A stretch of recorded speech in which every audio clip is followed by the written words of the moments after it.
Olá, olá, seguidores do Meio Amargo. Hoje eu vim falar sobre o filme Guerra Civil, dirigido pelo Alex Garland, que infelizmente é bastante fraco. Mas antes, aquele pedido para você seguir o canal do Meio Amargo aqui em cima, ative as notificações para esse trabalho continuar a crescer. A trama acompanha dois fotógrafos de guerra, a Lee, interpretada pela Kirsten Dunst, e o Joe, interpretado pelo brasileiro Wagner Moura, que atravessam os Estados Unidos durante uma guerra civil na tentativa de conseguir uma entrevista com o presidente sitiado na Casa Branca. Nesse percurso, meio que a contragosto, eles aceitam levar um colega mais velho que trabalha para outro veículo de imprensa e uma novata que está querendo se iniciar no fotojornalismo. Esse ponto de partida é muito interessante porque a gente vai ter os Estados Unidos voltados contra si mesmos. O país geralmente investe e interfere em muitas guerras e muitos governos estrangeiros. Nesse exato momento ele exerce uma influência direta nas guerras de Gaza ou na Ucrânia e também tem um histórico, pessoal, quando a gente lembra da Guerra de Secessão. Naquele caso que opunha o norte ao sul, alguns valores e algumas questões econômicas, como por exemplo a manutenção ou proibição da escravidão,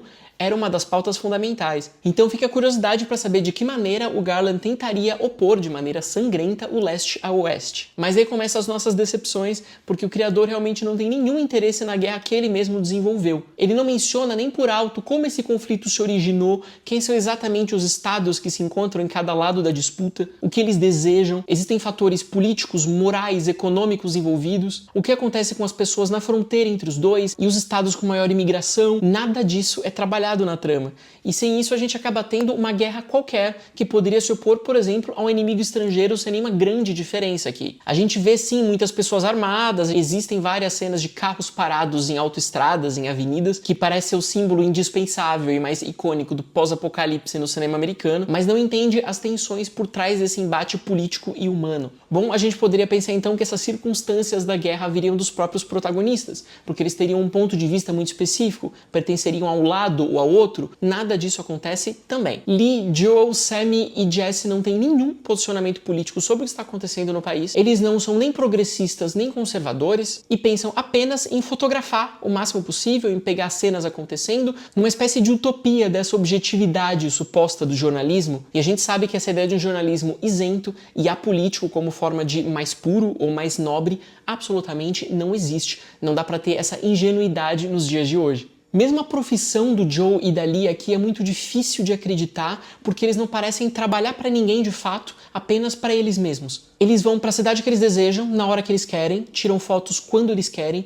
Tem uma cena em que a Lee está tentando subir algumas fotos, ela reclama que o Wi-Fi é meio lerdo, então a gente entende que essas imagens estão se comunicando com alguém. Eles desejam conseguir uma entrevista com o presidente que não fala com ninguém há 14 meses, mas não tem um agendamento prévio, uma conversa prévia sobre isso. Eles parecem um tanto inocentes. E que tipo de grandes jornalistas reputadíssimos que trabalham para os maiores jornais não teriam qualquer tipo de contato com a redação ou com chefia? O colega idoso que viaja com eles nunca tem nenhum interesse em fotografar, em fazer entrevistas, em anotar o que quer que seja. Eles parecem mais um grupo de turistas de guerra. Então, nesse caso, o Alex Garland parece muito mais interessado nessa família simbólica que ele cria no interior de um carro. Os quatro lá dentro, atravessando isso que é mais um road movie do que um filme de guerra ou um filme de ação de fato, a gente começa a ter a figura do pai simbólico, a mãe, a filha e o vovô. Por isso ele começa a tratar esses personagens com os estereótipos que a gente esperaria das suas idades e gêneros. A menina mais nova só serve basicamente para tomar atitudes irresponsáveis e depois exigir que os pais simbólicos venham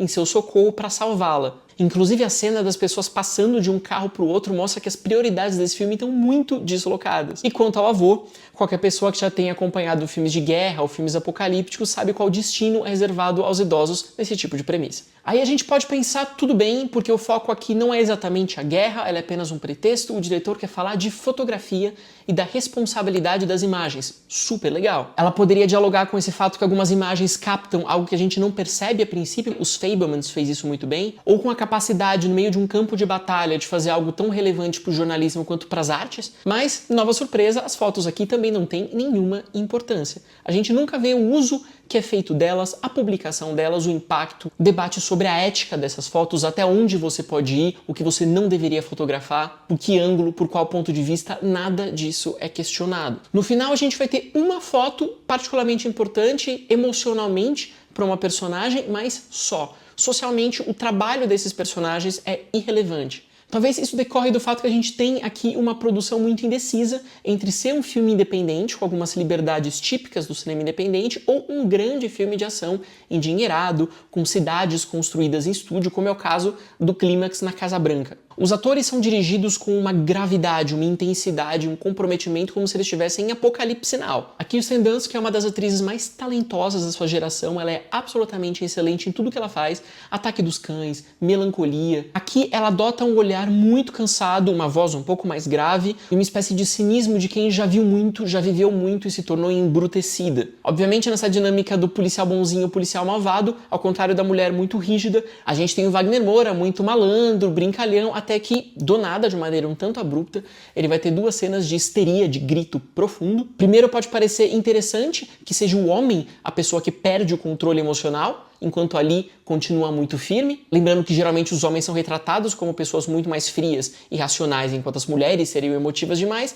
mas depois, em pleno campo de batalha, o roteiro também vai imaginar ali fraquejando, não conseguindo mais fotografar e precisando, adivinha, ser salva pelo colega masculino. Já a Jessie é muito limitada à cara de desespero e de choque em quase tudo o que ela vê. O Garland tem uma dificuldade muito grande de trabalhar a evolução da psicologia desse personagem de maneira gradual, porque ele prefere uns tipos quase estereotipados, a mulher muito rígida, o homem muito malandro, a menina chorosa e assim por diante, mesmo trabalhando com atores muito bons. Então existe esse dilema ético nunca muito bem resolvido entre ser um filme que se diverte com a guerra, como tantas outras produções do gênero, ou um filme que toma uma distância em relação a ela e que prefere observá-la de maneira crítica. É muito louvável que os criadores não queiram transformar esse filme em uma apologia aos militares, ao poderio norte-americano, mas ele ainda tem um esforço tão grande para transformar ali em heroína que a cena final muito fraca opta por um recurso de roteiro que seria típico dos filmes de Bruce Willis 30 anos atrás. Não algo que a gente esperaria hoje, sobretudo não de um filme produzido pela A24. Em especial, o filme parece não saber muito bem o que dizer a respeito dessas guerras. Ele termina com uma imagem profundamente cínica que vem logo depois de um dramalhão, de uma chantagem emocional. Ele critica a alienação de uma cidadezinha poupada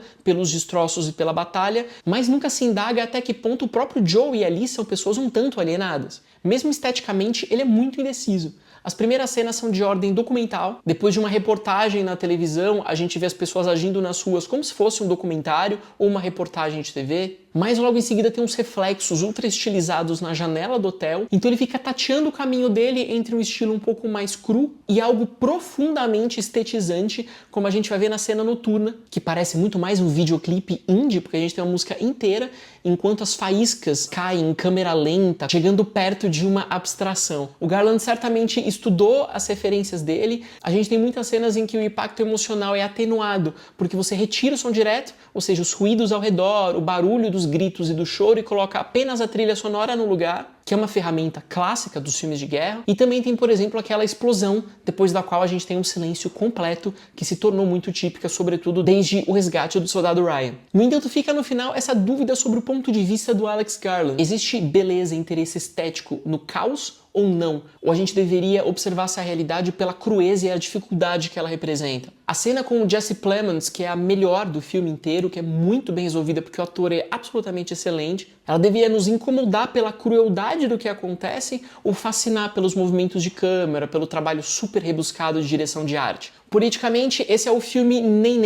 nem à direita, nem à esquerda, nem progressista, nem conservador, uma espécie de um centro que não deixa de representar, algo que a gente já conhece muito bem, um reacionarismo político. Em se tratando tanto de arte quanto de jornalismo, a gente sabe muito bem que a ideia de uma guerra apolítica é não só utópico, como também muito ingênuo.